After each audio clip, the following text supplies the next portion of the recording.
Hello दोस्तों। जैसा आप लोगों ने अनुरोध किया कि आपको इन्वर्टर एयर कंडीशनर के सेंसर्स के बारे में जानकारी दी जाए, तो आज के इस वीडियो में हम देखेंगे कि इन्वर्टर स्प्लिट एयर कंडीशनर के अंदर जो 5 सेंसर लगे होते हैं वो कहाँ कहाँ फिट किए होते हैं, क्यों लगे होते हैं और उनका क्या काम होता है। तो आइए देखते हैं हम इन सेंसर्स को क्या लोकेशन होती है। तो सबसे पहले अगर हम बात करें रूम टेम्परेचर सेंसर और एयर सेंसर की, तो ये कूलिंग कॉइल के पास लगा होता है, मगर कूलिंग कॉइल को टच नहीं कर रहा होता है। और नॉर्मली ये जो है वो फिल्टर के पीछे लगा होता है, और जो रूम से हवा वापस जाती है वो इसके संपर्क में आती है और ये उसका टेम्परेचर सेंस करता है, और जो भी हमने टेम्परेचर सेट किया होता है अकॉर्डिंगली ये कंप्रेसर को कंट्रोल करता है सर्किट के हिसाब से। दूसरा जो सेंसर होता है वो जिसको हम कॉइल सेंसर या डिफ्रॉस्ट सेंसर कहते हैं, ये कूलिंग कॉइल के साथ में लगा होता है। ये दोनों में यही फ़र्क है, वो कूलिंग कॉइल को टच नहीं कर रहा होता है, और ये जो होता है ये कूलिंग कॉइल को टच कर रहा होता है, कूलिंग कॉइल के साथ में लगा होता है और कूलिंग कॉइल के टेम्परेचर को सेंस करता है। और जब भी कूलिंग कॉइल का जो टेम्परेचर है, तापमान है, वो 0 डिग्री से कम हो जाता है, माइनस में चला जाता है और उसके ऊपर फ्रॉस्ट बननी शुरू हो जाती है, तो ये कंप्रेसर को कट ऑफ कर देता है। उसमें जो डिफ्रॉस्ट का एरर होता है वो आना शुरू हो जाता है डिस्प्ले में। तो इस तरह ये डैमेज होने से बचाता है। अब जो बाकी के 3 जो सेंसर हैं वो आउटडोर यूनिट में लगे होते हैं। और पहले अगर हम बात करें डिस्चार्ज लाइन सेंसर की, तो ये डिस्चार्ज लाइन के साथ में लगा होता है, कंप्रेसर से जहां डिस्चार्ज लाइन बाहर निकलती है उसके साथ में लगा होता है। ये नॉर्मली जो है वो प्लास्टिक हेड वाला होता है, और इसको हमने केबल टाई के साथ में डिस्चार्ज लाइन के साथ में लगाया होता है। और यही एक एयर कंडीशनर में जो सेंसर है जिसका कि रेजिस्टेंस जो है वो 50 किलो ओम से ज़्यादा होता है। तो इसको अगर आपको कभी भी चेक करना पड़े तो इसके लिए आपके पास जो क्लैंप मीटर है वो 100 किलो ओम सेटिंग वाला होना चाहिए, जिसके अंदर हम 100 किलो ओम तक का रेजिस्टेंस देख सकें।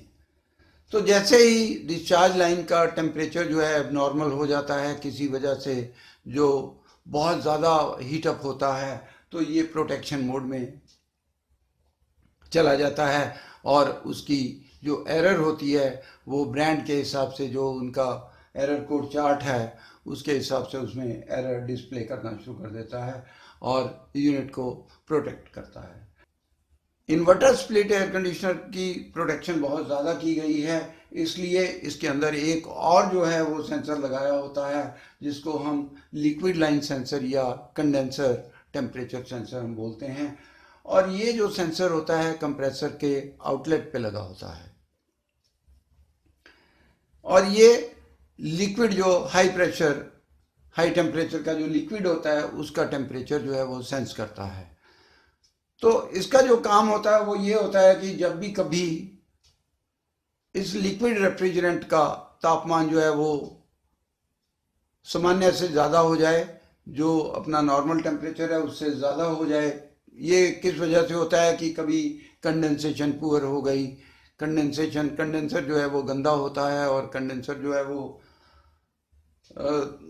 हीट बाहर नहीं निकाल पाता। तो उससे इसको प्रोटेक्ट करने के लिए कि अगर इसका हमारे जितने भी ये जो इन्वर्टर एयर कंडीशनर हैं ये हाई प्रेशर रेफ्रिजरेंट के साथ में हैं, जैसे कि हमारा R410 से है, R32 है, उनके प्रेशर ज़्यादा हैं, तो इसलिए इनको ज़्यादा प्रोटेक्शन की ज़रूरत है। तो इसलिए ये कंडेंसर जो सेंसर जो है वो और एक प्रोटेक्शन के लिए लगाया गया है। इसके बाद में अगर आप देखें तो एक और जो कंडेंसर के साथ में लगा हुआ सेंसर होता है जिसको हम आउटडोर एम्बिएंट टेम्परेचर सेंसर भी कहते हैं।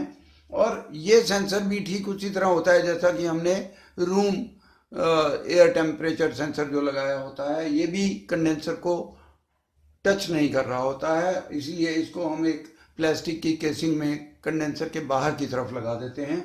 और जो कंडेंसर के ऊपर से कंडेंसर फैन जो हवा बाहर की तरफ थ्रो करता है, उस हवा के टेम्परेचर को ये सेंस करता है। अभी कई जगह में जो होता है वो गर्मियों में बहुत ज़्यादा गर्मी होती है और प्रेशर बहुत ज़्यादा ना बढ़ जाए तो उसको प्रोटेक्शन मोड में लाकर कंप्रेसर को बंद कर देता है। तो इस तरह से ये जो 5 सेंसर जो हैं वो एक इन्वर्टर स्प्लिट एयर कंडीशनर में लगे हुए हैं, वो कहाँ कहाँ हैं और कैसे काम करते हैं इसके बारे में हमने जानकारी ली। अब ये जो सेंसर होते हैं ये इनके हेड जो हैं वो 2 तरह के होते हैं।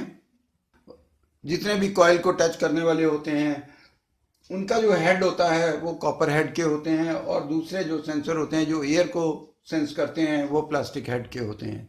मगर दोनों ही जो ये सेंसर हैं ये थर्मिस्टर सेंसर होते हैं, और इसीलिए इनको एक्टिवेट करने के लिए हमें 5 वोल्ट डीसी की ज़रूरत होती है। जैसा कि मैंने सेंसर चेकिंग वाले अपने वीडियो में आपको बताया है कि हम इनको कैसे चेक कर सकते हैं, तो आप मेरा वो वीडियो देखकर इन सेंसर को कैसे चेक किया जा सकता है आप लाभ उठा सकते हैं। तो आपने देखा कि इन्वर्टर स्प्लिट एयर कंडीशनर में जो 5 सेंसर लगे होते हैं वो क्या काम करते हैं। उम्मीद है आपको अब ये जानकारी हो गई होगी, और अगर आपको कुछ और इन विषयों में जानना है तो कमेंट लिखें। धन्यवाद।